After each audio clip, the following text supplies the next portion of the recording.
ألف لام را تلك آيات الكتاب المبين إنا أنزلناه قرآنا عربيا لعلكم تعقلون. السلام عليكم ورحمة الله وبركاته.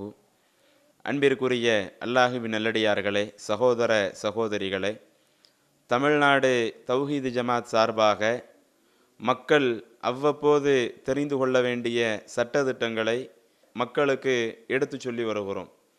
அந்த அடிப்படையில் இன்றைய தினம் குர்பானியினுடைய சட்டதிட்டங்கள் குறித்து அல்லாஹுவும் அல்லாஹுடைய தூதர் நபிகள் நாயகம் ஸல்லல்லாஹு அலைஹி வஸல்லம் அவர்கள் கற்றுத்தந்த சட்டதிட்டங்களை நாம் அறியவிருக்கிறோம். அன்பிற்குரிய சகோதரர்களே, நாம் கொடுக்கக்கூடிய அந்த குர்பானி எதற்காக என்ற அந்த வரலாற்றை நம்மிலே ஒவ்வொருவரும் அறிந்திருப்போம்.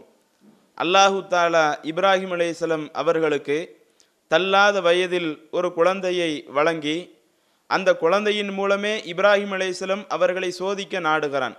அந்த குழந்தையை கனவிலே அறுத்து பலியிடுவதாக, அல்லாஹுவிற்காக அறுத்து பலிவிடுவதை போல கனவை காட்டி அதை இப்ராஹிம் அலைஹிஸ்ஸலாம் அவர்கள் உண்மைப்படுத்துகிறார்களா இல்லையா என்ற ஒரு பெரிய ஒரு சோதனையை இறைவன் இப்ராஹிம் நபிக்கு வைத்தான். இப்ராஹிம் அலைஹிஸ்ஸலாம் அவர்கள் அந்த இறைவனுடைய சோதனையை வென்று காட்டக்கூடிய விதமாக அல்லாஹுடைய உத்தரவிற்கு அப்படியே கட்டுப்பட்டு தன்னுடைய மகனை அறுப்பதற்கு தயாராகிறாங்க.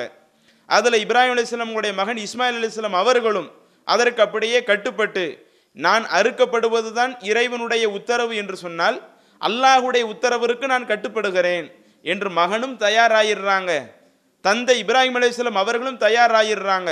அப்போ தன்னுடைய மகனை அறுக்க முனையும் பொழுது அப்போ வந்து அல்லாஹு தாலா, நீங்கள் உங்கள் மகனை அறுக்க வேண்டாம், அதற்கு பதிலாக இந்த பெரிய பலிபிராணியை அறுத்துக்கிடுங்க என்று அல்லாஹு தாலா சொல்லுகிறான். இந்த வரலாற்றை நாம் குரானிலே பார்க்கலாம். இதில் அந்த வழிமுறை அல்லாஹுடைய தூதர் அப்படியே தொடர்ச்சியாக எல்லா மக்களும் குர்பானி கொடுக்கணும் என்பதை நமக்கு ஒரு வழிமுறையாகவே கற்றுத்தர்றாங்க. இதுதான் அந்த குர்பானியினுடைய ஒரு பின்னணியாக இருக்குது. இப்போ அந்த குர்பானினுடைய ஒவ்வொரு சட்டத்திட்டத்திற்காக வருவோம். இப்போ அந்த குர்பானி கொடுப்பதை முதல்ல அதை நம்ம ஒரு வணக்கம்னு நினைக்கணும். இன்னைக்கு நம்மள நிறைய பேர் என்ன நினைக்கிறாங்க, அந்த குர்பானியை பொறுத்த வரையில் அது நம்மளுடைய பகட்டிற்காகத்தான் நம்ம குர்பானி கொடுக்கணும், நம்மளுடைய பேரையும் புகழையும் வெளிப்படுத்தக்கூடிய விதமா, நம்மளுடைய செல்வ மதிப்பை வெளிப்படுத்தக்கூடிய விதமா நம்ம குர்பானி கொடுக்கணும் என்று இன்றைக்கு அந்த குர்பானி என்பது நம்மளுடைய பேரையும் புகழையும் வெளிப்படுத்தக்கூடிய ஒன்றாக இன்றைக்கு நாம் ஆக்கி வைத்திருக்கிறோம். அதனால தான் இன்றைக்கு ஆடு பிடிக்கும் போது கூட பார்க்கலாம். இன்றைக்கு ஆடு பிடிக்கும் போது என்ன செய்வாங்க, தங்களுக்கு பக்கத்து வீட்டில் இருக்கக்கூடிய ஆட்களிடத்துல விசாரிச்சுக்கிடுவாங்க, நீங்கள் எவ்வளோ ரூபாவுக்கு ஆடு பிடிச்சிங்க, நீங்கள் ஒரு 10,000க்கு ஆடு பிடிச்சிங்கன்னு சொன்னால் உங்களை விட நான் செல்வத்தில் ரொம்ப உயர்ந்தவன், செல்வம் எனக்கு அதிகமாக இருக்குது என்று பகட்டை வெளிப்படுத்தக்கூடிய விதமாக நீங்கள் 10,000க்கு பிடிச்சா நான் 12,000க்கு பிடிப்பேன், 15,000க்கு பிடிப்பேன் என்ற அந்த குர்பானியை தங்களுடைய அந்த பெருமையை வெளிப்படுத்தக்கூடிய விதத்தில் இன்றைக்கு மக்கள் ஆக்கி கொண்டிருக்கிறார்களே. ஆனால் இஸ்லாமிய மார்க்கம் அந்த குர்பானியை ஒரு கடமையாக நமக்கு சொல்லி இருக்கிறது. அது மார்க்கத்தில் ஒரு அம்சமாக சொல்லி தருகிறது. அல்லாஹுடைய தூதர் நபிகள் நாயகம் ஸல்லல்லாஹு அலைஹி வஸல்லம் அவர்கள் சொன்னதாக புகாரியிலே 5546வது செய்தியிலே நாம் ஒரு செய்தியை பார்க்கிறோம். அதில் ரசூலுல்லாஹி ஸல்லல்லாஹு அலைஹி வஸல்லம் அவர்கள் சொல்லுகிறார்கள், மன் தபஹ கபல ஸலாத்தி, யார் அந்த ஹஜ் பெருநாள் தினத்திலே தொழுகைக்கு முன்பாக குர்பானி கொடுக்கிறாரோ, ஃப இன்னமா தபஹ லி நஃப்ஸிஹி, அவர் குர்பானி கொடுத்தது தனக்காகத்தான் குர்பானி கொடுத்து கொண்டார். ஏன்னா குர்பானிங்கிறத நம்ம எப்போ கொடுக்கணும், ஹஜ் பெருநாள் தொழுதுட்டு வந்து தான் நம்ம குர்பானி கொடுக்கணும். ஒரு ஆள் அந்த தொழுகைக்கு முன்னாடியே தங்களுடைய வீட்டில் இருக்கக்கூடிய ஆட்டை அறுக்கிறார், அல்லது கூட்டு குர்பானின்னு சொன்னால் மாட்டையோ ஒட்டகத்தையோ அந்த பெருநாள் தொழுகைக்கு முன்னாடி அறுத்துட்டாங்கன்னு சொன்னால் அவங்க தனக்காகத்தான் அதை அறுத்து கொண்டாங்க. ஒமன் தபஹ பஅத ஸலாத்தி, யார் பெருநாள் தொழுகைக்கு பிறகு குர்பானி கொடுக்குறாங்களோ ஃபக்கது தம்ம நுசுகுஹு, அப்பந்தான் அவருடைய அந்த குர்பானி நிறைவு பெறும். வ அஸாப சுன்னத்தல் முஸ்லிமீன், அவர் முஸ்லிம்களுடைய சுன்னத்தையும் அடைந்து கொள்ளலாம். அந்த ஹஜ் பெருநாள் தொழுத பிறகு யார் குர்பானி கொடுக்குறாங்களோ அப்பந்தான் அவங்க அந்த சுன்னத்தையே அடைய முடியும். அப்போ அல்லாஹ்வுடைய தூதர் என்ன இதில் சொல்கிறாங்க, அந்த குர்பானி கொடுப்பது என்பது தங்களுடைய பகட்டை வெளிப்படுத்துவதற்காக அல்லாஹ் கொடுக்க சொல்லலை, ஒரு சுன்னத்தை நிலைநாட்டுவதற்காக. இதுவும் மார்க்கத்தில் உள்ள ஒரு அம்சம், இறைவன் நமக்கு சொன்ன ஒரு சட்டத்திட்டம் என்பதை நாம் முதலிலே புரிந்து கொள்ள வேண்டும். சரி, இப்போ அந்த குர்பானி யார் யார் மீது கடமை அதையும் நம்ம தெரிந்து கொள்ளணும். இன்றைக்கு நோன்பை எடுத்துக்கிடுங்க. அந்த நோன்புனா யாரெல்லாம் நோன்பு நோருக்கு சக்தி உள்ளவர்களாக இருக்கிறார்களோ அத்துணை நபர்களுக்கு நோன்பு கடமை. அவங்க விவரம் தெரிஞ்ச காலத்தில் இருந்து, நோன்பு நோருக்கு சக்தி உள்ள அந்த காலத்தில் இருந்து, ரொம்ப தள்ளாத வயதில் முடியாத ஒரு நிலையை அடைவாங்களே, அதுக்கு முன்னாடி வர நோன்பு என்பது அனைவரும் வச்சாகணும். அதில் ஒரு ஆள் ஏழையா இருக்கிறாருன்னு வைங்க, ஏழையும் நோன்பு வைப்பார். நடுத்தர வர்க்கத்தில் உள்ளவங்க அவங்களும் நோன்பு வைப்பாங்க. செல்வந்தர்கள் அவங்களும் நோன்பு வைப்பாங்க. அந்த நோன்பு என்பது உடல்ல உள்ள சக்தியை பொறுத்து அனைவருக்கும் கடமையாக இருக்குது. ஆனா இந்த குர்பானியை பொறுத்த வரையில அது ஏழைகளுக்கு கட்டாய கடமையா என்று பார்த்தால் ஏழைகளுக்கெல்லாம் கடமை கிடையாது. யார் குர்பானி கொடுப்பதற்குரிய வசதி படைத்தவர்களாக இருக்கிறாங்களோ, அதற்குரிய பொருளாதாரம் உள்ளவர்களாக யார் இருக்கிறாங்களோ அவங்க மேலதான் குர்பானி கடமை. இன்றைக்கு நம்மள சில ஆட்கள் என்ன பண்றாங்க, அந்த குர்பானி கொடுக்கணும் என்பதற்காக அதற்கென்று தனியாக கடனை வாங்கி கொண்டு அந்த கடனை வாங்கி குர்பானி கொடுக்கக்கூடிய ஒரு நிலையை பார்க்கிறோம். இன்னும் அதில் மனதிற்குள் அவர்களாக நினைத்து கொள்றாங்க, நம்ம போன வருஷம் குர்பானி கொடுத்துட்டோம், இந்த வருஷம் குர்பானி ஆடு வாங்குறதுக்கு நம்மள்ட்ட காசு இல்லாம நம்ம குர்பானி கொடுக்காம இருந்தா நம்மளை மக்கள் ஒரு மாதிரி நினைச்சிருவாங்க, நம்மளை ரொம்ப மட்டமாக நினைச்சிருவாங்க என்று எண்ணி கடனை வாங்கியாவது நம்ம குர்பானி கொடுத்துருவோம் என்று இன்றைக்கு கடன் வாங்கி கொடுத்துக்கிட்டு இருக்கிறாங்களே. அப்படி மார்க்கம் அந்த அளவிற்கு நமக்கு ஒரு சிரமத்தை கொடுக்கல. ஏன்னா அல்லாஹ் குர்ஆன்ல சொல்லி காட்டுறான், லா யுகல்லிஃபுல்லாஹு நஃப்ஸன் இல்லா உஸ்ஆஹா. இறைவன் எந்த ஒரு ஆத்மாவையும் அதனுடைய சக்திக்கு மீறி சிரமப்படுத்த மாட்டான். இப்போ உங்களால குர்பானி கொடுப்பதற்கு வசதி இருக்குது, பொருளாதாரம் இருக்குது, அப்ப நீங்க கண்டிப்பா கொடுத்தாகணும். உங்கள்ட்ட குர்பானி கொடுக்கறதுக்கு ஒண்ணு இல்லைன்னு வைங்க, நம்ம கடனை வாங்கித்தான் நம்ம குர்பானி கொடுக்க முடியும், அதனால நம்ம 10,000 ரூபாய் நம்ம கடனாளியாக இருப்போம் என்று இருக்குதுன்னு சொன்னா நீங்க அப்படி செய்யாதீங்க. எந்த ஒரு ஆத்மாவையும் இறைவன் அதனுடைய சக்திக்கு மீறி சிரமப்படுத்த மாட்டான். அப்ப இதை மனதில் பதிய வைத்துக் கொண்டு யாரெல்லாம் வசதி உள்ளவர்களாக குர்பானி கொடுப்பதற்குரிய வாய்ப்புள்ளவர்களாக இருக்கிறார்களோ அத்துணை நபர்களும் கொடுக்கணும். அதுல வாய்ப்பு இருந்து கொடுக்காம இருந்துடக்கூடாது. ஏன்னா அல்லாஹ்வுடைய தூதர் சொல்லக்கூடிய அந்த குர்பானி தொடர்பான ஒவ்வொரு நபிமொழிகளையும் நாம் எடுத்து பார்க்கும் பொழுது வாய்ப்பு உள்ளவங்க கண்டிப்பா கொடுத்தாகணும் என்பதை தெளிவுபடுத்தக்கூடிய பல்வேறு செய்திகள் இருக்கிறது. நீங்க பார்க்கலாம், புகாரியில 954வது செய்தியாக பதிவு செய்யப்படுது. நபி ஸல்லல்லாஹு அலைஹி வஸல்லம் அவர்கள் சொல்லுறாங்க, மன் தபஹ கபல ஸலாத்தி, யார் அந்த ஹஜ் பெருநாள் தொழுகைக்கு முன்பாகவே தனது பலிப்பிராணியை அறுத்து விடுகிறார்களோ ஃபல் யுஈத், அவர் அதை மீண்டும் என்ன செய்யட்டும், தொழுத பிறகு குர்பானி கொடுக்கட்டும். ஒரு ஆள் சட்டம் தெரியாம என்ன பண்ணிட்டாரு, தொழுகைக்கு முன்னாடியே குர்பானி கொடுத்துட்டாரு, ஆட்டையோ மாட்டையோ ஒட்டகத்தையோ அறுத்துட்டாரு. இப்படி சட்டம் தெரியாம ஒருவர் செய்திருந்தாலும் அவர் தொழுதுட்டு என்ன செய்யட்டும், ஃபல் யுஈத், அவர் இன்னொரு தடவை குர்பானி கொடுக்கட்டும் என்று அல்லாஹ்வுடைய தூதர் சொல்லுகிறார்கள். அதே கருத்துப்பட புகாரியில 5500வது செய்தியாக பதிவு செய்யப்படுது, மன் தபஹ கபல ஸலாத்தி, யார் தொழுகைக்கு முன்பாகவே தன்னுடைய பலிப்பிராணியை அறுத்து விடுகிறார்களோ ஃபல் யதுபஹ் மக்கானஹு உஹ்ரா, அவர் இதுக்கு முன்னாடி பலிப்பிராணி அறுத்தாரல அதுக்கு பதிலாக இன்னொரு பலிப்பிராணியை அவர் தொழுதுட்டு முடிச்சுட்டு அறுத்துறட்டும். ஒரு ஆள் தெரியாம செய்திருந்தாலும் தொழுது முடித்த பிறகு என்ன செய்யட்டும், மீண்டும் குர்பானி கொடுத்தாகணும். ஏன் ரசூலுல்லாஹ் இப்படி சொல்றாங்க? ஒரு ஆள் தான் தெரியாம நீங்க செஞ்சிட்டீங்க, சரி அப்படியே நீங்க விட்டுருங்க என்று அல்லாஹ்வுடைய தூதர் சொல்லல. தொழுதுட்டு மீண்டும் குர்பானி கொடுங்கன்னு சொன்னால் இது நமக்கு எதை காட்டுகிறது? யார் குர்பானி கொடுப்பதற்குரிய வசதி உள்ளவர்களாக இருக்கிறாங்களோ அவங்க கண்டிப்பாக கொடுத்தாகணும். ஒருவர் சட்டம் தெரியாமல் தொழுகைக்கு முன்னாடி கொடுத்தாலும் தொழுது முடித்த பிறகு அவர் மீண்டும் குர்பானி கொடுத்தாகணும். ஏன்னா தொழுகைக்கு முன்னாடி கொடுத்தது அது குர்பானியாக அடங்காது, குர்பானியினுடைய நன்மை அது பெற்றுத்தராது. அது தனக்காக தங்களுடைய குடும்பத்திற்காக ஒரு ஆட்டை அறுத்துக்கிட்டாங்க என்ற ஒரு நிலையைத்தான் அடையுமே ஒழிய, அதனால தான் ரசூலுல்லாஹ் என்ன சொல்றாங்க, தொழுகைக்கு முன்னாடி ஆட்டை அறுத்தவர்கள் மீண்டும் நீங்க ஆடு வாங்கி கொடுங்க. நம்ம மீண்டும் ஆடு வாங்கி கொடுக்க முடியலன்னு வைங்க, அது தனி விஷயம். நம்மளால 2வது தடவை ஆட்டை கொடுக்க முடியாட்ட நம்ம குர்பானி கொடுத்தவங்களாக ஆக மாட்டோம். அந்த ஒரு நெருக்கடி நமக்கு வந்துச்சுன்னு சொன்னா அந்த நிர்பந்தத்தில் அல்லாஹ் என்ன செய்ய மாட்டான், நம்மளை குற்றம் பிடிக்க மாட்டான். மற்றபடி யார் குர்பானி கொடுப்பதற்கு வசதி உள்ளவங்களா இருக்கிறாங்களோ அவங்க கண்டிப்பாக கொடுத்தாகணும் என்ற அந்த குர்பானினுடைய அவசியத்தை வலியுறுத்தக்கூடிய ஒரு செய்திகளாக இது போன்ற ஒரு செய்திகள் இருக்கிறது. அப்ப அந்த குர்பானி சட்டம் தொடர்பாக நம்ம தெரிந்து கொள்ள வேண்டிய அவசிய தகவல், நாம் குர்பானி கொடுக்கிறோம் என்றால் நம்முடைய பகட்டை வெளிப்படுத்துவதற்காக நம்ம கொடுக்கல, நம்மளுடைய செல்வ மதிப்பை காட்டுவதற்காக கொடுக்கல, இறையச்சத்திற்காகத்தான் நம்ம அந்த குர்பானி கொடுக்கிறோம். அல்லாஹ் குர்ஆன்ல சொல்றானே, லை யனாலல்லாஹு லுஹூமுஹா வலா திமாஉஹா வலாக்கின் யனாலுஹு தக்வா மின்கும். நீங்கள் குர்பானி கொடுக்கக்கூடிய அந்த பிராணியினுடைய இரத்தங்களோ அதனுடைய மாமிசங்களோ அது அல்லாஹ்வை அடைய போவது கிடையாது. நீங்கள் அந்த குர்பானி கொடுக்கும் பொழுது உங்களுடைய இறையச்சம் தான் அல்லாஹ்வை அடையும். அல்லாஹ் உங்களுடைய இறையச்சத்தை தான் பார்க்கிறான். அப்ப அந்த குர்பானி என்பது நம்மளுடைய இறையச்சத்தை வெளிப்படுத்தக்கூடிய விதமாக இருக்கணும், நம்மளுடைய பகட்டை வெளிப்படுத்தக்கூடிய விதமாக இருக்கக்கூடாது. யாரெல்லாம் குர்பானி கொடுப்பதற்கு சக்தி உள்ளவங்களாக இருக்கிறாங்களோ அவங்க கண்டிப்பாக கொடுக்கணும். கொடுப்பதற்குரிய பொருளாதாரம் நமக்கு இல்லை, ஆடு வாங்குவதற்குரிய பொருளாதாரம் இல்லை, அதற்காக நம்ம கடன்ல போய் விழுந்துடக்கூடாது. நம்மளை மற்ற மக்கள் தப்பா நினைச்சிருவாங்களே, குர்பானி கொடுக்காட்டு நம்மளை ஏளனமா பார்ப்பாங்களே என்றெல்லாம் எண்ணி நம்ம கடன்ல போய் விழுந்துடக்கூடாது. ஏன்னா சக்திக்கு மீறி எந்த ஒரு ஆத்மாவையும் அல்லாஹ் சிரமப்படுத்த மாட்டான். அப்ப அதை கருத்தில் கொண்டு யாரெல்லாம் குர்பானி கொடுப்பதற்குரிய வாய்ப்புள்ளவர்களாக இருக்கிறார்களோ அவங்க கண்டிப்பாக குர்பானி கொடுக்க வேண்டும் என்பது இந்த சட்டத்தில் நாம் தெரிந்து கொள்ள வேண்டிய முதலாவது தகவல். அடுத்து அந்த குர்பானியினுடைய சட்டங்கள் தொடர்பாக நம்ம தெரிந்து கொள்ள வேண்டிய இன்னொரு செய்தி, ஆட்டையோ மாட்டையோ ஒட்டகத்தையோ குர்பானி கொடுக்கலாம், அதற்குன்னு ஏதாவது தரங்கள் சொல்லப்பட்டிருக்குதா, அந்த குர்பானி பிராணிகளுக்கென்று சில குறிப்பிட்ட வயதுகள் சொல்லப்பட்டிருக்குதா என்று ஹதீஸில் எடுத்து பார்த்தால் அதற்கும் சில வரம்புகள் நமக்கு சொல்லப்பட்டிருக்கிறது. என்ன வரம்பு? அல்லாஹுடைய தூதர் சொல்லக்கூடிய நபிமொழி முஸ்லிம் என்ற ஹதீஸ் கிரந்தத்தில் 3631வது செய்தியாக பதிவு செய்யப்படுகிறது. நபி ஸல்லல்லாஹு அலைஹி வஸல்லம் அவர்கள் குறிப்பிடுகிறார்கள், லா ததுபஹு இல்லா முசின்னத்தன், முசின்னா வகை ஆட்டை தவிர, முசின்னா வகை பிராணியை தவிர வேறு எதையும் நீங்கள் குர்பானி கொடுக்க கூடாது.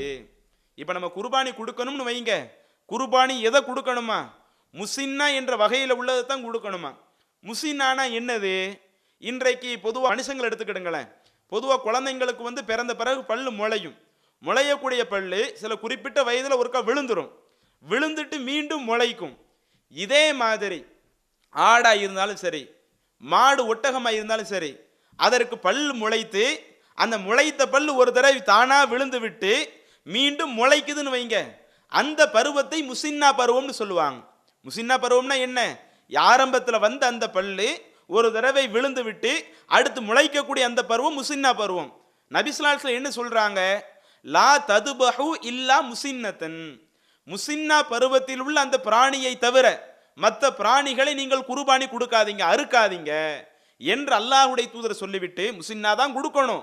அந்த பல் விழுந்த பருவத்தில் உள்ள அந்த குட்டியத்தை, பல் விழுந்து முளைச்சிருக்குமே அந்த குட்டி, அந்த மாடு, அந்த ஒட்டகம், அதைத்தான் கொடுக்கணும் என்று அல்லாஹ்வுடைய தூதர் சொல்லிவிட்டு அடுத்து தொடர்ச்சியாக சொல்லுகிறார்கள், இல்லா ஐயசுர அலைக்கும், உங்களுக்கு சிரமம் இருந்தது என்று சொன்னால், சிரமம் இல்லாட்ட நீங்க அதைத்தான் கொடுக்கணும். ஒருவேளை உங்களுக்கு அப்படிப்பட்ட ஆடு கிடைக்கல அல்லது மாடு ஒட்டகம் கிடைக்கல, உங்களுக்கு ஒரு கஷ்டம் வந்துருச்சு, அப்படி கஷ்டம் இருந்தாலே தவிர நீங்க முசின்னாவை தான் கொடுக்கணும். அந்த கஷ்டம் வந்தது என்று சொன்னால் ஃபததுபஹு ஜதஅத்தன் மினல் லஅனி, செம்மறி ஆடு இருக்குது இல்ல, அந்த செம்மறி ஆட்டிலே ஜது வகை உள்ள அந்த ஆட்டை நீங்கள் குர்பானி கொடுத்துக் கொள்ளுங்கள். ஜது வகை ஆடுனா என்ன? அது முசின்னாவிற்கு முந்திய பருவம். அந்த முசின்னாவிற்கு இப்போ ஒரு ஆடுக்கு 2 வயசு, அதுக்கு இப்போ ஒரு 2 வயசுல என்ன செஞ்சிடும்? பல்லு விழுந்து முளைக்க ஆரம்பிச்சிடும், அது முசின்னா பருவம். அதற்கு முன்னாடி கொஞ்சம் கொழுத்த ஆடாக இருக்குது, அப்படி இருக்குதுன்னு வைங்க, அந்த ஆட்டிற்கு ஜதழ் பருவம் என்று சொல்வார்கள். செம்மறி ஆட்டிலிருந்து ஜதழ் பருவத்தில் உள்ள அந்த ஆட்டை நீங்க அறுத்துக்கிடலாம் என்ற இந்த நபிமொழியை முஸ்லிம் என்ற ஹதீஸ் கிரந்தங்கள்ல பார்க்கிறோம். அப்ப இந்த செய்தி நமக்கு என்ன சொல்லுகிறது? ஒருவர் குர்பானி கொடுப்பதாக இருந்தால் அந்த குர்பானி பிராணியினுடைய தரம் எப்படி இருக்கணும்? முசின்னா பருவத்தை அடைந்ததாக இருக்கணும், பல்லு விழுந்து முளைத்திருக்குமே அந்த நிலையில உள்ள அந்த பிராணியாக இருக்கணும். அப்படி உங்களுக்கு எந்த ஒரு பிராணியுமே கிடைக்கல, ரொம்ப ஒரு நெருக்கடி இருக்குது, அப்படி நெருக்கடி ஒரு கஷ்டம் வந்தது என்று சொன்னால் செம்மறி ஆட்டில் உள்ள அந்த ஜத பருவத்தில் உள்ள முசின்னாவிற்கு முந்தைய பருவத்தில் உள்ள அந்த ஆட்டை நீங்க என்ன செஞ்சுக்கிடுங்க, நீங்க குர்பானி கொடுத்துக்கிடுங்க என்ற ஒரு செய்தியை பார்க்கிறோம். அதே மாதிரி பார்க்கலாம், புகாரி என்ற ஹதீஸ் கிரந்தத்தில் 5556வது செய்தியாக பதிவு செய்யப்படுகிறது இந்த நபிமொழி. இதுல பல சட்டங்கள் நமக்கு இருக்குது. ஒரு முறை அபு புருதா என்ற அந்த நபி தோழர் அவங்க என்ன பண்ணிடுறாங்க, தொழுகைக்கு முன்னாடியே குர்பானி கொடுத்துட்றாங்க. தொழுகைக்கு முன்னாடியே தன்னுடைய பழிப்பிராணியை அறுத்த பிறகு அப்ப ரசூலுல்லாஹி ஸல்லல்லாஹு அவங்க சொல்றாங்க, தொழுகைக்கு முன்னாடி பழிப்பிராணி அறுக்கக்கூடாது, அப்படி அறுத்தால் அது தனக்காக அறுத்ததாகத்தான் ஆகுமே ஒழிய அது குர்பானி கொடுத்ததாக ஆகாது.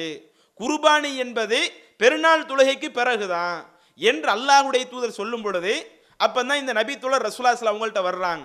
வந்து சொல்றாங்க, அல்லாஹ்வுடைய தூதரே, நான் தொழுகைக்கு முன்னாடியே குர்பானி கொடுத்துட்டேன், ஆனா நீங்க குர்பானிக்கு அதுக்கு அடுத்து நீங்க கொடுக்க சொல்லி சொல்றீங்க. குர்பானி என்பது பெருநாள் தொழுகைக்கு பிறகுதான், முன்னாடி கொடுத்து இருந்தாலும் மீண்டும் குர்பானி கொடுக்கட்டும்னு சொல்றீங்க. அப்படி குர்பானி கொடுப்பதற்கு முசின்னா பருவத்தில் உள்ள அந்த ஆட்டுக்குட்டி என்னிடத்துல இல்ல. இன்ன இந்தி தாஜினன் ஜதஅத்தன் மினல் மஅசி, வெள்ளாட்டுல அந்த ஜது பருவத்தில் உள்ள ஒரு குட்டி இருக்குது, முசின்னாவிற்கு முந்தைய பருவத்தில் உள்ள ஒரு குட்டி இருக்குது, அந்த குட்டியை நான் அறுத்துக்கிடலாமா? அந்த குட்டி நல்ல கொளுத்த குட்டியாகத்தான் இருக்குது, நல்ல வாட்ட சாட்டமான ஒரு குட்டியாகத்தான் இருக்குது, ஆனா அது வெள்ளாட்டுல உள்ள ஒரு குட்டியா இருக்குது, அதை நான் அறுத்துக்கிடலாமா? ஏற்கனவே இதுக்கு முன்னாடி இந்த செய்தியில சொன்னேன், செம்மறி ஆட்டுல உள்ள ஜது வகையத்தை ரசூலுல்லாஹ் அறுக்கிறதுக்கு அனுமதி கொடுத்தாங்க. ஆனா இந்த நபித்தோழர் என்ன கேட்கிறாங்க, என்கிட்ட வெள்ளாட்டுல உள்ள அந்த ஜது வகையை சார்ந்த அந்த குட்டி இருக்குது, இதை நான் அறுக்கலாமா? அதை தவிர என்கிட்ட வேற குட்டி இல்லையே என்று கேட்கும்போது ரசூலுல்லாஹி ஸல்லல்லாஹு அவங்க சொல்றாங்க, கால இதுபஹா, அப்படின்னா நீ அந்த வெள்ளாட்டுல உள்ள ஜது வகையை சார்ந்த அந்த குட்டியை நீ அறுத்துக்க, ஜது பருவத்தில் உள்ள குட்டியை நீ அறுத்துக்க. வலன் தஸ்லுக லி கைரிக், ஆனா இந்த சட்டம் உங்களுக்கு மட்டும்தான், உங்களை தவிர்த்து அடுத்தவங்களாம் இன்னும் அந்த மாதிரி செய்ய முடியாது என்று அல்லாஹ்வுடைய தூதர் அந்த சட்டத்தை அபூ புருதா என்ற அந்த தோழருக்கு மட்டும் உரித்தாக்குறாங்க. அடுத்தவங்க இனிமே அப்படி செய்யக்கூடாது என்று சொல்லிட்டாங்க. அப்ப இந்த செய்தி கூட நமக்கு எதை கூடுதலாக தெளிவுபடுத்துது? ஒன்று, நம்ம குர்பானி கொடுப்பது என்பது தொழுகை முடிச்சுட்டு வந்து தான் கொடுக்கணும் என்ற ஒரு சட்டம் இருக்குது. அந்த குர்பானி கொடுக்கக்கூடிய பிராணி முசின்னா வகையை சார்ந்ததாக பல்லு விழுந்து முளைச்ச பருவத்தில் உள்ள அந்த பிராணியாகத்தான் இருக்கணும் என்பதை காட்டுது. அல்லது செம்மறி ஆட்டில் ஜது வகையை கூட கொடுத்துக்கிடலாம், அதையும் காட்டுது. அதே மாதிரி நசை என்ற ஹதீஸ் கிரந்தத்தில் 4306வது செய்தியாக நீங்க பார்க்கலாம், லஹைனா மஅ ரசூலுல்லாஹி ஸல்லல்லாஹு அலைஹி வஸல்லம் பி ஜதஇம் மினல் லஅனி, சஹாபாக்கள்ல சொல்றாங்க, அல்லாஹ்வின் தூதருடைய காலத்துல செம்மறி ஆட்டுல அந்த ஜது பருவத்தை சார்ந்த குட்டியை நாங்க கொடுத்துருக்கிறோம். அந்த முசின்னா பருவத்தில் குட்டி இல்லாததுனால ஜது பருவத்தில் உள்ள குட்டியை கொடுத்தோம். அது எந்த வகை குட்டி? செம்மறி ஆட்டுல அந்த ஜது பருவத்தை சார்ந்த அந்த குட்டியை நாங்க கொடுத்துருக்கிறோம், ரசூலுல்லாஹ் காலத்தில் அந்த மாதிரி செஞ்சிருக்கிறோம் என்று சஹாபாக்கள் சொல்லக்கூடிய இந்த நபிமொழியை நசை போன்ற ஹதீஸ் கிரந்தங்கள்ல பார்க்கலாம். அப்ப இதுல இருந்து நம்ம ஒட்டுமொத்தமாக தெரிந்து கொள்வது என்ன? அந்த குர்பானி பிராணியினுடைய தரம் எப்படி இருக்கணும்? முதல்ல நம்ம கொடுப்பதற்கு தகுதியானது முசின்னா பருவத்தில் உள்ள குட்டி தான், பல் விழுந்த பருவத்தில் உள்ள அந்த குட்டி தான். அந்த பல் விழுந்த பருவத்தில் உள்ள குட்டி நமக்கு கிடைக்கலன்னு சொன்னா அதற்கு முந்தைய நிலைகள்ல வாட்ட சாட்டமான பிராணியாக இருந்தால் அதை கொடுத்துக்கிடலாம் என்பது இந்த நபிமொழிகள் நமக்கு தெரியுது. சரி, இதை நம்ம எப்படி தெரிஞ்சுக்கிடுறது? நம்ம இதெல்லாம் அவ்வளவு எளிதில் தெரிய முடியாது. அந்த ஆடு மாடு வளர்க்குறாங்கல்ல, ஒட்டகம் வளர்க்குறாங்கல்ல, அவங்கள்ட்ட போய் கேட்டால் அழகா சொல்லிடுவாங்க, இது பல்விருந்த பருவத்துக்கு முன்னாடி உள்ளதா, பல்விருந்த பருவத்துக்கு பின்னாடி உள்ளதா, முசின்னா வகையை சார்ந்ததா அல்லது ஜது வகையை சார்ந்ததா, அதுக்கு பேர் தான் அவங்களுக்கு தெரியாதே ஒழிய நீங்க விலைக்கு சொல்லி கேட்டீங்கன்னா இது பல் விழுந்து முளைச்ச குட்டியா அல்லது பல் இன்னும் இந்த குட்டிக்கு உழவே இல்லையா என்று கேட்டாலே ஆடு வளர்க்கக்கூடிய ஒன்று செஞ்சிருவாங்க. அதை பற்றி அதிகம் அறிந்தவர்களாகத்தான் அவர்கள் இருப்பார்கள். அப்ப அந்த மாதிரி விசாரித்து விட்டு நாம் குர்பானிக்கு கொடுக்கக்கூடிய அந்த பிராணியை இந்த அடிப்படையில் இந்த வயது வரம்புகளுக்கு உட்பட்டு இந்த பருவ நிலைகளுக்கு உட்பட்டு நம்ம என்ன செஞ்சுக்கிடணும், அந்த குர்பானி பிராணிகளை தேர்வு செஞ்சு கொள்ளணும். இது இந்த குர்பானியுடைய சட்டம் தொடர்பாக நம்ம தெரிந்து கொள்ள வேண்டிய ஒரு தகவல். நம்ம குர்பானி குட்டிங்கிறது அது எந்த பருவத்தில் இருக்கணும் என்பதை பார்த்தோம். இப்போ அந்த பருவத்திற்கு உட்பட்ட ஒரு குட்டி நமக்கு அனுமதிக்கப்பட்ட குட்டியாக இருந்தாலும் அதில் சில குறைபாடு, அந்த குர்பானி பிராணிகளில் சில குறைபாடுகள் இருக்குதுன்னு வைங்க, அந்த குறைபாடு உள்ள சில பிராணிகளை நம்ம குர்பானி கொடுக்கக்கூடாது என்று அல்லாஹ்வுடைய தூதர் தடுத்திருக்கிறாங்க. அதில் என்னென்ன குறைபாடு? திருமிதி என்ற ஹதீஸ் கிரந்தத்தில் 1417வது செய்தியாக பதிவு செய்யப்படுது. ஒரு 4 விஷயத்தை அல்லாஹ்வுடைய தூதர் சொல்றாங்க. அந்த எந்தெந்த பிராணிகளை நம்ம குர்பானி கொடுக்கக்கூடாது என்பதை பற்றி சொல்லும் பொழுது எப்படி சொல்லுகிறார்கள்? பில் அர்ஜாஇ பையினுன் லலஉஹா, எந்த பிராணிகளுக்கு வெளிப்படையாக தெரிகிற மாதிரியான அந்த நொண்டியாக இருக்குதோ அதை நீங்க குர்பானி கொடுக்கக்கூடாது. வெளிப்படையாகவே நமக்கு தெரியும் இந்த பிராணி நொண்டியாக இருக்குது, அதை நம்ம குர்பானிக்கு பயன்படுத்த முடியாது. வபில் ஔராஇ பையினுன் அவருகா. அதே மாதிரி எந்த பிராணிக்கு வெளிப்படையாக அந்த பார்வை குறைபாடு இருக்குதோ அதை குர்பானிக்கு பயன்படுத்தக்கூடாது. வலாபில் மரீலத்தி பையினுன் மரதுகா. இன்னும் எந்த பிராணிக்கு தெளிவாக தெரியக்கூடிய நோய் இருக்குதோ, உள்ளுக்குள்ள இருக்குதுன்னு வைங்க, அதை நம்ம கண்டுபிடிக்க முடியாது, அது கூட பிரச்சனை இல்லை. தெளிவாக தெரியக்கூடிய நோய் எந்த பிராணிக்கு இருக்குதோ அதை குர்பானி கொடுக்காதீங்க. அதே மாதிரி வலாபில் அஜ்ஃபா இல்லத்தி லா துன்கா. எலும்பு மச்சைகள் இல்லாத அந்த பிராணியை நீங்க குர்பானி கொடுக்காதீங்க.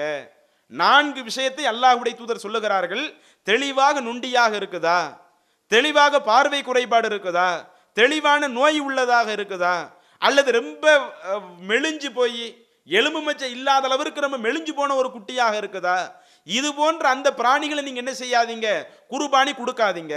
அப்ப குர்பானிக்கு தடை செய்யப்பட்ட பிராணிகள்னு பார்த்தா ஹதீஸ்ல இந்த மாதிரியான ஒரு 4 வகைகளை அல்லாஹ்வுடைய தூதர் சொல்லி அதை நீங்க குர்பானி கொடுக்காதீங்க என்று சொல்லுகிறார்கள். அந்த நபிமொழி திருமிதியிலே பதிவு செய்யப்பட்டிருக்கிறது. அதே மாதிரி இன்னும் சில நபிமொழிகள்ல பார்த்தீங்கன்னா நசாயி என்ற ஹதீஸ் கிரந்தத்தில் 4301வது செய்தியாக பதிவு செய்யப்படுகிறது. அல்லாஹ்வுடைய தூதர் சொல்றாங்க, நஹா ரசூலுல்லாஹி ஸல்லல்லாஹு அலைஹி வஸல்லம் ஐயுல் லஹா பில் அயலபில் கர்னி. அந்த கொம்புல உள்பக்கம் உடைஞ்சிருக்கும்ல, அந்த உள்பக்கம் உடைந்த அந்த கொம்பு உள்ள அந்த பிராணியை குர்பானி கொடுப்பதை அல்லாஹ்வுடைய தூதர் தடுத்தார்கள். ரசூலுல்லாஹ் தடுக்கிறாங்க. எதை தடுக்கிறாங்க? கொம்புக்கு உள்பக்கம் கூடி உடைஞ்சதுன்னா எந்த அளவுக்கு உடைஞ்சது? அலபன் நிஸ்ஃபி அவ் அக்ஸரமின் தாலிக்க. அந்த கொம்பிலேயே அலபன் நிஸ்ஃப, அந்த பாதி அளவு உடைஞ்சிருக்குதுன்னு வைங்க, அல்லது பாதிக்கு தாண்டி உடைஞ்சிருக்குதுன்னு வைங்க. அப்போ உட்பகுதியில் பாதி அளவோ அதை விட அதிகமாகவோ ஒரு குட்டியினுடைய அந்த கொம்பு உடைக்கப்பட்டிருந்தால் அதை நீங்க குர்பானி கொடுக்க கூடாது. அப்ப அது இல்லாம வெளிப்படையா கொம்பு கொஞ்சம் சேதம் அடைஞ்சிருக்குன்னு வைங்க, வெளியே உடைஞ்சிருக்குதுன்னு வைங்க, அது பிரச்சனை இல்லை. அந்த தலையினுடைய உட்புறத்துல கொம்பு முளைந்து வருமா இல்லையா, அந்த கொம்பு முளைந்து வரக்கூடிய அந்த இடங்கள்ல அதுல பாதிக்கு மேல உடைஞ்சிருந்தது என்று சொன்னால் அந்த பிராணிகளை நீங்கள் குர்பானி கொடுப்பதற்கு பயன்படுத்தாதீங்க. அதை ரசூலுல்லாஹி ஸல்லல்லாஹு அலைஹி வஸல்லம் குர்பானி கொடுக்க கூடாதுன்னு தடுத்து இருக்கிறாங்க என்று நசையில நம்ம அந்த செய்தியை பார்க்கிறோம். அதுல அலுபத் என்ற அந்த வார்த்தை எதுக்கு சொல்லப்படும்? கொம்பினுடைய உட்புறத்துல உடைந்ததுக்கு தான் சொல்லப்படுமே ஒழிய வெளிப்புறத்துல உடைஞ்சது சொல்லப்படாது. ஆனா இன்னைக்கு நம்மள சில ஆட்கள் என்ன நினைக்கிறாங்க, சில நேரங்கள் அந்த ஆடு பிடிக்கும் பொழுது அந்த ஆடு அந்த மந்தக்குள்ள இருக்கும்போது சண்டை போட்டு கொம்பினுடைய வெளிப்பகுதி உடைஞ்சிருச்சுன்னு வைங்க, அப்ப கொம்பெல்லாம் உடைஞ்சிருக்குது, கொம்பு உடைஞ்ச ஆட்டெல்லாம் நம்ம கொடுக்க கூடாது, அது மார்க்கம் தடுத்து இருக்குது என்று இவர்களாக நினைத்து இருக்கிறாங்க. அதை மார்க்கம் தடுக்கல. வெளிப்படைய ஒரு ஆட்டினுடைய அல்லது ஒரு மாட்டினுடைய அந்த கொம்பு உடைஞ்சிருக்குதுன்னு வைங்க, அதை மார்க்கம் தடுக்கல. அந்த உட்புறத்துல உடைந்து இருக்குதா, உட்புறத்துல கொம்பு உடைக்கப்பட்டிருந்தால் அந்த பிராணி குர்பானி கொடுப்பதற்காக தடை செய்யப்பட்ட ஒரு பிராணி, அதை நம்ம குர்பானிக்காக பயன்படுத்த முடியாது என்பதை ரசூலுல்லாஹி ஸல்லல்லாஹு அலைஹி வஸல்லம் அவங்க சொல்லி காட்டுறாங்க. இது ஒரு தெரிந்து கொள்ள வேண்டிய ஒரு செய்தி. அதே மாதிரி அந்த பிராணிகளிலேயே இப்போ ஒரு ஆடு இருக்குதுன்னு வைங்க, பெட்டை ஆடு, பெட்டை ஆடு நம்ம குர்பானி கொடுக்கல, அனுமதி தான். ஆனா அந்த பெட்டை ஆடு குட்டி ஈனி அந்த குட்டிக்கு பால் ஊட்டக்கூடிய பருவத்தில் இருக்குதுன்னு வைங்க, அந்த தாயவே நம்பி வாழக்கூடிய அந்த குட்டியாக இருக்கும் பொழுது அப்ப நீங்க அந்த தாய் ஆட்டை அறுத்துறாதீங்க. இப்போ மாடு இருக்குது, பசு மாட்டை நம்ம குர்பானி கொடுக்கலாம். இப்போ ஒரு பசுமாடு என்ன செய்யுது, குட்டி ஈனி குறைந்த நாள் தான் இருக்குது, அந்த அதனுடைய கன்று அந்த தாயை நம்பித்தான் அதனுடைய உணவு ஃபுல்லா இருக்குது. அப்படி இருக்கும் பொழுது நீங்க அப்ப என்ன செய்யாதீங்க, அந்த தாய் ஆட்டையோ அல்லது தாய் மாட்டையோ, ஒட்டகம் இருந்தா தாய் ஒட்டகத்தை நீங்க குர்பானி கொடுக்காதீங்க. ஏன்? அதை நம்ம சில நபிமொழிகள் இருந்து பார்க்கலாம். முஸ்லிம் என்ற ஹதீஸ் கிரந்தத்தில் 3799வது செய்தியாக பதிவு செய்யப்படுது. ஒரு முறை நபி ஸல்லல்லாஹு அலைஹி வஸல்லம் அவர்களும் இன்னொரு தோழர்களும் ஒரு அன்சாரி தோழருடைய வீட்டிற்கு விருந்துக்கு போறாங்க. அப்படி விருந்துக்கு போகும் பொழுது அந்த விருந்தாளி வந்திருக்கிறாங்க, விருந்தாளி உபசரிக்கணும் என்பதற்காக அந்த அன்சாரி தோழர் என்ன செய்யறாரு, தன்னுடைய ஆட்டு மந்தையிலிருந்து ஒரு ஆட்டை அதை அறுத்து ரசூலுல்லாஹி ஸல்லல்லாஹு அலைஹி வஸல்லம் அவங்களுக்கும் இன்னொரு தோழர்களுக்கும் விருந்து வைக்கணும் என்பதற்காக கத்தி எடுத்துட்டு போறாங்க. அப்படி எடுத்து விட்டு சொல்லும்போது ரசூலுல்லாஹி ஸல்லல்லாஹு அலைஹி வஸல்லம் சொல்லி காட்டுறாங்க, ஈயாக்க வல் ஹலூப. அதுல பால் தரக்கூடிய அந்த ஆடுகள்லாம் இருக்கும்ல, அதை நான் நீங்க அறுத்துறாதீங்க, அதை தவிர மற்ற ஆடுகளை நீங்க அறுத்துக்கிடுங்க, அந்த குட்டிக்கு பால் ஊட்டக்கூடிய அந்த மாதிரியான நிலையில உள்ள ஆட்டை நீங்க அதை அறுத்துறாதீங்க என்று அல்லாஹ்வுடைய தூதர் பொதுவாக நமக்கு அப்படி சொல்லி இருக்கிறாங்க. அப்ப இதை கருத்தில் கொண்டு தெளிவாக தெரியக்கூடிய நுண்டியாக இருந்தால், தெளிவாக தெரியக்கூடிய பார்வை குறைபாடாக இருந்தால், தெளிவாக தெரியக்கூடிய நோயாக இருந்தால், அல்லது எலும்பு மச்சை இல்லாமல் ரொம்ப மெலிஞ்சு போன ஒரு பிராணியாக இருந்தால் அதே மாதிரி உட்புறம் பாதி அளவிற்கோ அல்லது அதை விட அதிகமாகவோ கொம்பு உடைக்கப்பட்டதாக இருந்தால், அல்லது குட்டிக்கு பாலூட்டக்கூடிய பருவத்தில் கன்றுக்கு சின்ன சின்ன உயிரினத்திற்கு பாலூட்டக்கூடிய நிலையில் இருக்கக்கூடிய அந்த தாய் ஒட்டகங்களையோ ஆட்டையோ மாட்டையோ அறுக்கக்கூடாது. அதை ரசூலுல்லாஹி ஸல்லல்லாஹு அலைஹி வஸல்லம் தடுத்திருக்கிறாங்க. இதை தவிர்த்து மற்ற பிராணிகள் நமக்கு அனுமதிக்கப்பட்டது. இது இந்த குர்பானி சட்டங்கள் தொடர்பாக நம்ம தெரிந்து கொள்ள வேண்டிய சில செய்திகள். அடுத்து இந்த குர்பானி சட்டங்கள் தொடர்பாக நம்ம தெரிந்து கொள்ள வேண்டிய ஒரு செய்திகளில் கூட்டு குர்பானியை பற்றி நம்ம தெரிந்து கொள்ளணும். இப்போ ஆடு இருக்குதுன்னு வைங்க, ஆட்டை தனியாகத்தான் கொடுக்கணும். இப்போ ஒரு குடும்பம்னா ஒரு குடும்பத்திற்கு ஒரு ஆட்டை கொடுக்குறாங்கன்னா அது அந்த குடும்பத்தில் உள்ளவங்க அனைவருக்குமே இந்த ஒரு ஆடு போதுமானது. இப்போ அந்த மாடு ஒட்டகமாக இருந்தால் அதை கூட்டு குர்பானியாக மார்க்க நமக்கு சில சட்டங்களை சொல்லுகிறது. என்ன சட்டம்? திருமிதி என்ற ஹதீஸ் கிரந்தத்தில் 1421வது செய்தியாக பதிவு செய்யப்படுகிறது. நபி தோழர்கள் சொல்றாங்க, நாங்க நபி ஸல்லல்லாஹு அலைஹி வஸல்லம் காலத்துல ஒரு பிரயாணத்துல இருந்தோம். ஃபஹதரல் அல்ஹா, அப்ப அந்த ஹஜ் பெருநாள் எங்களுக்கு வந்துச்சு. ஹஜ் பெருநாள் வந்த உடனே ஃபஸ்தரக்னா ஃபில் பக்கரத்தி சபஅத்தன், நாங்க எல்லாம் என்ன செஞ்சுக்கிட்டோம், ஒரு மாட்டுல 7 பேர் சேர்ந்து கூட்டாக சேர்ந்து நாங்கள் கூட்டு சேர்ந்து கொண்டோம். வஃபில் பஈரி அஷரத்தன், ஒரு ஒட்டகத்தில் 10 ஆட்கள் சேர்ந்து கூட்டாக சேர்ந்து நாங்கள் குர்பானி கொடுத்தோம்.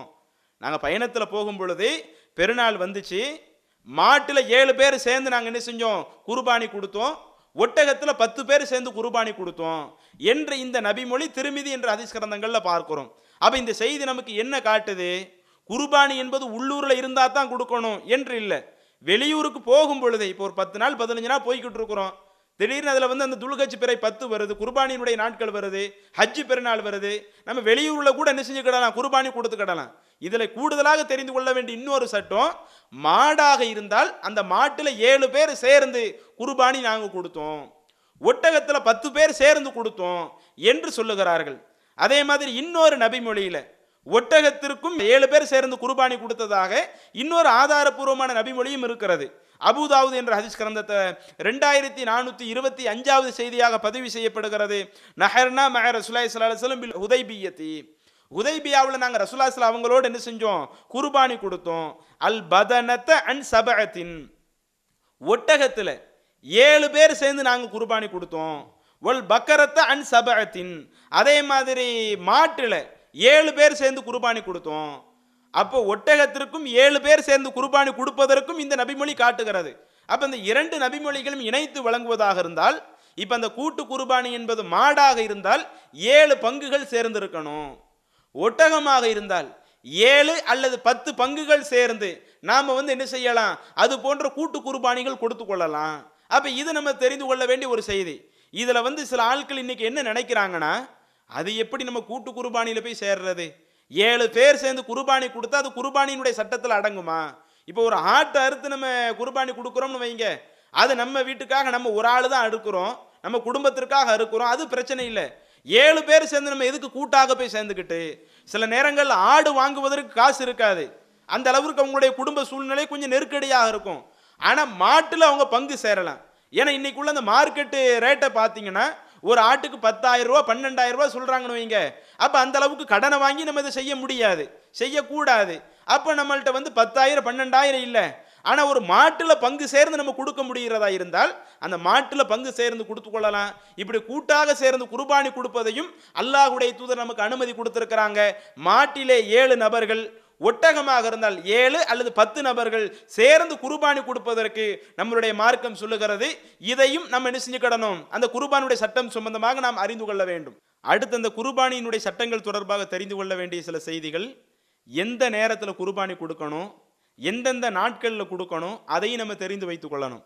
அதில் குர்பானி கொடுக்க வேண்டிய நேரங்கள் என்பது எப்போ, அல்லாஹ்வுடைய தூதர் தொழுகை முடித்து தான் குர்பானி கொடுப்பதற்கு அனுமதி கொடுக்குறாங்க, பெருநாள் தொழுகை முடித்து.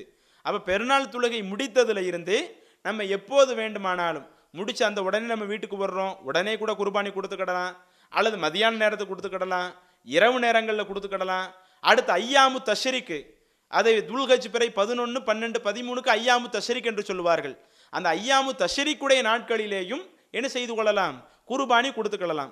ஐயாமு தஷ்ரீக் என்பது எதற்கு சொல்லுவாங்க, துல்ஹஜ் பிறை 11, 12, 13க்கு சொல்லுவாங்க. அப்போ அதுவும் நாம் அறுத்து பலியிடுவதற்கு அனுமதி அளிக்கப்பட்ட நாட்கள். அப்போ குர்பானியுடைய நேரங்கள் நாட்கள் என்று பார்த்தீங்கன்னு சொன்னால், துல்ஹஜ் பிறை 10ல் பெருநாள் தொழுகை முடிச்சதுல இருந்து நம்ம அந்த துல்கச்சு பிறை அந்த 10வது நாள் முழுக்க கொடுத்துக்கலாம், அல்லது அடுத்த நாள் 11 கொடுத்துக்கலாம், அடுத்த நாள் 12 கொடுத்துக்கிடலாம், அல்லது அதற்கு அடுத்த நாள் 13, அந்த துல்கச்சு பிறை 13 வரை நம்ம என்ன செஞ்சுக்கிடலாம், குர்பானி கொடுத்து கொள்ளலாம். அப்ப இவ்வளவுதான் அந்த குர்பானி கொடுப்பதற்குரிய நாட்களாக இருக்குது. அதுல கூடுதலா தெரிஞ்சு கொள்ள வேண்டிய இன்னொரு சட்டம் என்ன, அந்த குர்பானி கொடுக்கக்கூடியவங்க அந்த பிராணியை அறுக்கிற வரை அவங்க அந்த நகமுடி வெட்டக்கூடாது என்று சொன்னோமா இல்லையா? இதுல சில நேரங்கள் அந்த கூட்டு குர்பானி கொடுக்கும் பொழுது இன்றைக்கும் நம்மளுடைய ஜமாத்துகள்ல கூட சில இடங்கள்ல நடைமுறையாக இருக்கும். எப்படி இருக்கும்? சில இடங்கள்ல பெருநாள் அன்னைக்கே கூட்டு குர்பானி கொடுத்துருவாங்க.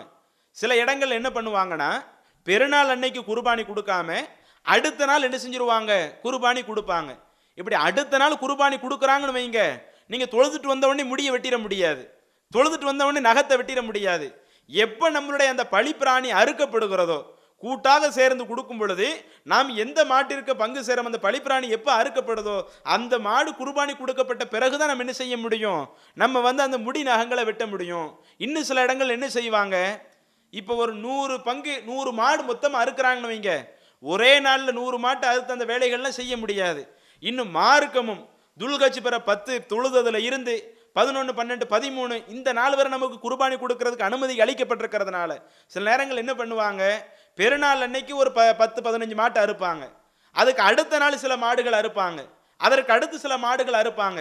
முன்னாடி ஆட்களுக்கு தகவல் சொல்லிடுவாங்க, இன்றைக்கு உங்க பங்கு உள்ள மாடு அறுக்கப்படுது, துல்கச்சு பிற 11 உங்க பங்கு உள்ள மாடு அறுக்கப்படுது, துல்கச்சு பிற 12 உங்க பங்கு உள்ள மாடு அறுக்கப்படுது என்று நமக்கு சொல்லப்பட்டதுன்னு வைங்க, நம்ம பெருநாள் தொழுதுட்டு வந்தவொடனே முடி நகத்தை வெட்டிடாதீங்க.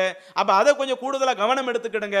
நாம் குர்பானி கொடுக்க வேண்டிய நாட்கள் என்பது நாம் பெருநாள் தொழுகை முடித்ததுல இருந்து துல்கச்சு பிறை 13 முடிகிற வரை எப்ப வேண்டுமானாலும் நினைச்சுக்கிடலாம், பகல் நேரத்திலேயோ மதிய நேரத்திலேயோ இரவு நேரத்திலேயோ எப்போது வேண்டுமானாலும் நம்ம குர்பானி கொடுத்து கொள்ளலாம். இது அந்த குர்பானியுடைய சட்டங்கள் தொடர்பாக நம்ம தெரிந்து கொள்ள வேண்டிய ஒரு தகவல். அடுத்து அந்த குர்பானியுடைய சட்டங்கள் தொடர்பாக தெரிந்து கொள்ள வேண்டிய ஒரு செய்தி, அந்த குர்பானி பிராணியினுடைய தோள்கள் இருக்குதா இல்லையா, அந்த தோள்களை நம்ம எந்த வகைக்கு பயன்படுத்தணும் அதை நம்ம தெரிந்து கொள்ளணும். இன்றைக்கு நம்மளுடைய ஊர்களிலேயே சில இடங்கள்ல என்ன செய்வாங்கன்னா, லோக்கல்ல இருக்கக்கூடிய அந்த ஜமாத்தார்கள் அவங்க அந்த குர்பானி தோள்களை வசூல் செய்வார்கள். அந்த குர்பானி தோள்களை வசூல் செய்து அதில் வரக்கூடிய அந்த பணத்தை பள்ளிவாசலினுடைய கட்டுமான செலவிற்கு பயன்படுத்துகிறார்கள் சில இடங்கள்ல. இன்னும் சில இடங்கள்ல அந்த ஏற்கனவே கட்டப்பட்ட இடத்துல அதில் கட்டுமானத்தில் சில மெயின்டெனன்ஸ் பண்ண வேண்டி இருக்குதுன்னு வைங்க, அந்த மெயின்டெனன்ஸ் வகைகளுக்காக அந்த குர்பானி தோள்களை பயன்படுத்துகிறார்கள். சில இடங்கள்ல இமாம்களுக்கு சம்பளம் கொடுக்கிறதுக்காக அந்த குர்பானி தோள்களை பயன்படுத்துறாங்க. அப்ப இந்த மாதிரி எல்லாம் அந்த தோளினுடைய ஒரு பணத்தை பயன்படுத்துறாங்க. இதை மார்க்கம் நமக்கு அனுமதிக்குதா? நம்ம எந்த பிராணியை கொடுக்கணும் அதையும் அல்லாஹ்வும் அல்லாஹ்வுடைய தூதர் சொன்னாங்க. அதை எப்படி நம்ம கொடுக்கணும், எப்போ கொடுக்கணும் அதையும் ரசூல்லா சொன்னாங்க. இதே அல்லாஹ்வுடைய தூதர் தான் நாம் குர்பானி கொடுத்த அந்த பிராணிகளினுடைய தோள்கள் நம்ம என்ன செய்யணும் என்பதை குறிப்பிடுகிறார்கள். புகாரி என்ற ஹதீஸ் கிரந்தத்தில் 1716வது செய்தியாக பதிவு செய்யப்படுகிறது. அலி ரலியல்லாஹு அன்ஹு அவர்கள் இந்த செய்தியை சொல்றாங்க. அல்லாஹ்வுடைய தூதர் ஒரு ஒட்டகத்தை என்ன செஞ்சாங்க, குர்பானி கொடுக்க சொல்லி சொன்னாங்க. ஒரு ஒட்டகத்தை நான் குர்பானி கொடுத்தேன். அப்போ குர்பானி கொடுக்கும் பொழுது ஃபகும்து அலல் புதன், நான் ஒரு ஒட்டகத்தை குர்பானி கொடுத்தேன். ஃபஅமரனி, அல்லாஹ்வுடைய தூதர் எனக்கு உத்தரவு போட்டார்கள். ஃபகஸம்து லுஹூமஹா, அவைகளினுடைய அந்த இறைச்சி, அந்த ஒட்டகத்தினுடைய இறைச்சியை ஏழைகளுக்கும் பிரித்து கொடுக்க சொல்லி ரசூலுல்லாஹி ஸல்லல்லாஹு உத்தரவு போட்டாங்க. நான் அதே மாதிரி என்ன செஞ்சேன், அதை செஞ்சேன். சும்மா அமரணி, பிறகு அல்லாஹ்வுடைய தூதர் எனக்கு கட்டளை போட்டார்கள். ஃபகஸம்து ஜிலாலஹா வ ஜுலூதஹா, அந்த பிராணி கெட்டுவதற்காக பயன்படுத்தப்பட்ட அந்த மாலைகளையும் அந்த பிராணியினுடைய அந்த தோலையும் நான் அதை ஏழைகளுக்கு கொடுக்க சொல்லி உத்தரவு போட்டாங்க. நானும் அதை ஏழைகளுக்கு பிரித்து கொடுத்தேன் என்ற அந்த நபிமொழியை புகாரியில் பார்க்கிறோம். அப்போ இந்த செய்தி நமக்கு என்ன காட்டுது, ஒரு நபி தோழர் குர்பானி கொடுக்குறாங்க, குர்பானி கொடுக்கக்கூடிய அந்த தோழருக்கு ரசூலுல்லாஹ் சொல்றாங்க, அந்த குர்பானி பிராணியினுடைய இறைச்சியை நீங்க பயன்படுத்துற மாதிரி, உங்க சொந்தங்களுக்கு கொடுக்கிற மாதிரி அதனுடைய இறைச்சிகளை நீங்க ஏழைகளுக்கும் பிரித்து கொடுங்க என்று அல்லாஹ்வுடைய தூதர் சொன்னார்கள். அப்படி இறைச்சிகளை கொடுக்க சொன்ன அல்லாஹ்வுடைய தூதர் அதனுடைய அந்த மாலைகளையும் அந்த குர்பானி பிராணியினுடைய அந்த தோள்களை யாருக்கு தான் பிரித்து கொடுக்க சொன்னாங்க, ஏழைகளுக்கு தான் பிரித்து கொடுக்க சொல்லி உத்தரவு போட்டாங்க. நானும் ரசூலுல்லாஹ் சொன்ன மாதிரி ஏழைகளுக்கு பிரித்து கொடுத்தேன். அப்ப அந்த குர்பானி பிராணிகளுடைய தோள்கள் யாருக்கு சொந்தமானது, முழுக்க முழுக்க ஏழைகளுக்கு போய் சேர வேண்டியது. அது அந்த வீட்டில் உள்ளவங்க கூட என்ன செய்ய முடியாது. இப்போ ஒரு ஆட்டை அறுத்து அதில் வரக்கூடிய அந்த தோளினுடைய அந்த பணத்தை வீட்டு செலவுக்கு கூட பயன்படுத்த முடியாது. இன்னும் அந்த குட்டி உரிக்கிறதுக்காக வர்றாங்கன்னு வைங்க, அந்த அறுப்பதற்காகவோ அல்லது உரிப்பதற்காக வர்றாங்கன்னா அவங்களுக்கு கூலியாக கூட கொடுக்கக்கூடாது ரசூலா சொல்றாங்க. அப்ப அவங்களுக்கு கூலியாக கூட கொடுக்கக்கூடாதுன்னு அல்லாஹ்வுடைய தூதர் சொன்னாங்களே. அவங்களுக்கு கூலி கொடுக்கறதா இருந்தா நம்ம கையில இருந்து தனியா கொடுக்கணுமே ஒழிய, நீங்க இந்த தோலை வச்சுக்கிடுங்க, குட்டி உரிச்சதற்குரிய கூலியாக அந்த தோலை எடுத்துக்கிடுங்க என்று அவங்களுக்கும் கொடுக்க கூடாது, வீட்டு செலவுக்கும் பயன்படுத்தக்கூடாது. அந்த தோள்கள் என்பது முழுக்க முழுக்க ஏழைகளுக்கு போய் சென்றடைய வேண்டியது என்று அல்லாஹ்வுடைய தூதர் சொன்னார்களே. இன்றைக்கு இப்படித்தான் எல்லா இடங்கள்ல நடத்தப்படுதா? ஒவ்வொரு ஊர்களில் உள்ள அந்த சுன்னத் ஜமாத் பள்ளிவாசல்களில் வசூல் பண்ணக்கூடிய தோள்கள் முழுக்க முழுக்க ஏழைகளுக்கு தான் கொடுத்தாங்களா? பல இடங்களில் நமக்கே தெரிகிறது. எப்படி தெரியுது? அவங்க வசூல் பண்ணக்கூடிய தோலை பள்ளிவாசலுடைய வகைக்கு தான் பயன்படுத்துறாங்க என்று தெரிந்தும் நம்ம என்ன பண்றோம்? நம்ம வீட்டில் அறுக்கக்கூடிய அந்த மாட்டினுடைய அல்லது அந்த ஆட்டினுடைய இந்த தோள்களை பள்ளிவாசல்ல போய் கொடுக்குறோம். அவங்க ஏழைகளுக்கு கொடுக்கலன்னு தெரியுது, தெரிஞ்சும் நம்ம அப்படி போய் செய்யறோம்னா இது நம்ம நபி வழியை நிலைநாட்டம் ஆக முடியுமா? இன்னும் சில இடங்கள்ல சுன்னத் வல் ஜமாத்தை சார்ந்தவர்கள் இந்த விஷயத்துல பிரச்சனை செய்வார்கள். எப்படி? நீங்க அறுக்கக்கூடிய அந்த தோள்களை எல்லாம் கண்டிப்பாக நீங்க எங்கள்கிட்ட தான் வந்து ஒப்படைக்கணும், வேற யாரிடத்திலே ஒப்படைக்க கூடாது. அல்லாஹ்வுடைய அருளால கடந்த பல வருடங்களாக நம்முடைய தமிழ்நாடு தௌஹீத் ஜமாத் சார்பாக எல்லா கிளைகளிலேயும் அந்த தோள்களை வசூல் செய்யக்கூடிய அந்த வேலைகளை செய்து எவ்வளவு தோள்கள் வந்தது, எவ்வளவு பொருளாதாரம் அதில் நமக்கு கிடைச்சது, அதை எந்தெந்த ஏழைகளுக்கு கொடுத்தோம் என்று முழுக்க முழுக்க ஏழைகளுக்கு கொடுக்கக்கூடிய அந்த ஒரு வேலையை கடந்த பல வருடங்களை செஞ்சுட்டு வந்துகிட்டு இருக்கிறோம். அதில் சில சகோதரர்கள் நம்மளிடத்துல வந்து தோள்களை ஒப்படைக்கும் பொழுது சுன்னத் வல் ஜமாத்தை சார்ந்து சில ஆட்கள் என்ன செய்யறாங்க? அவங்களுக்கு நெருக்கடி கொடுக்கறாங்க. எதுக்கு தோலை அங்க போய் கொடுத்தீங்க? அங்க போய் நீங்க கொடுக்க கூடாது, அந்த தோள்களை நீங்க பள்ளிவாசல்ல தான் வந்து ஒப்படைக்கணும். அப்படி ஒப்படைக்காட்ட உங்க மேல நாங்க கண்டிப்பாக என்ன செய்வோம்? ஏதாவது நடவடிக்கை மேற்கொள்வோம், உங்களை ஊரை விட்டு விலக்கி வச்சிருவோம் என்றெல்லாம் சில இடங்கள்ல நெருக்கடி கொடுக்கக்கூடிய அளவு இருக்கு. சரி, இந்த அளவிற்கு நெருக்கடி கொடுக்குறீங்கல்ல, நீங்களே தோலை எடுத்துக்கிடுங்க. ஆனா அந்த தோலை எதுக்கு பயன்படுத்தணும்? ஏழைகளுக்கு பயன்படுத்த செய்யணுமா இல்லையா? அதனுடைய பணத்தை முழுக்க முழுக்க நாங்கள் இந்த ஏழைகளுக்கு வாழ்வாதார உதவியாக தையல் மிஷின் தேவைப்பட்டுச்சு, தையல் மிஷின் வாங்கி கொடுத்தோம். ஒரு 1000 தோல் வந்துச்சு, அதற்கு இவ்வளவு பொருளாதாரம் வந்துச்சு, அந்த பொருளாதாரத்தை இத்தனை ஏழைகளுக்கு பிரிச்சு கொடுத்தோம் என்று இப்படி சொல்லக்கூடிய நிலைதான் உங்கள்கிட்ட இருக்குதா? அப்ப இந்த சுன்னத் வல் ஜமாத்தார்கள் அந்த மாதிரி சில ஆட்கள் செய்ய மாட்டேங்கிறாங்க. ஆனா என்ன செய்யறாங்க? ஏழைகளுக்கு நபிவழி அடிப்படையில் கொடுக்கக்கூடிய அந்த ஒரு வேலையை நம்மளுடைய ஜமாத் செய்யும் பொழுது இந்த பணிக்கு முட்டுக்கட்டை போடக்கூடிய விதமாக யார் நம்மளிடத்துல வந்து அந்த குர்பானி தோள்கள் ஒப்படைக்கிறாங்களோ அவங்களுக்கு நெருக்கடி கொடுக்கக்கூடிய விதமாக இன்றைக்கு சில வேலைகளை செஞ்சுக்கிட்டு இருக்கிறாங்க. அப்ப அது மார்க்கத்திற்கு மாற்றமான ஒரு அம்சம், அல்லாஹ்வுடைய தூதர் கற்றுத்தராத ஒரு அம்சம். அல்லாஹ்வுடைய தூதர் அந்த தோள்கள் என்பது முழுக்க முழுக்க ஏழைகளுக்கு போய் சேரணும்னு சொன்னாங்க. அப்ப நம்மளுடைய குர்பானி தோள்கள் ஏழைகளுக்கு மட்டும்தான் போய் சேரணும். யார் அப்படி ஏழைகளுக்கு ஒப்படைப்பாங்களோ அவங்களிடத்துல உங்களுடைய அந்த குர்பானி தோள்களை நீங்கள் கொடுத்து அதை அந்த நபி வழி நிலைநாட்டக்கூடிய மக்களாக இருக்கணும். அல்லாஹ்வுடைய அருளால கடந்த பல வருடங்களாக நாமளும் என்ன செஞ்சுக்கிட்டு இருக்கிறோம்?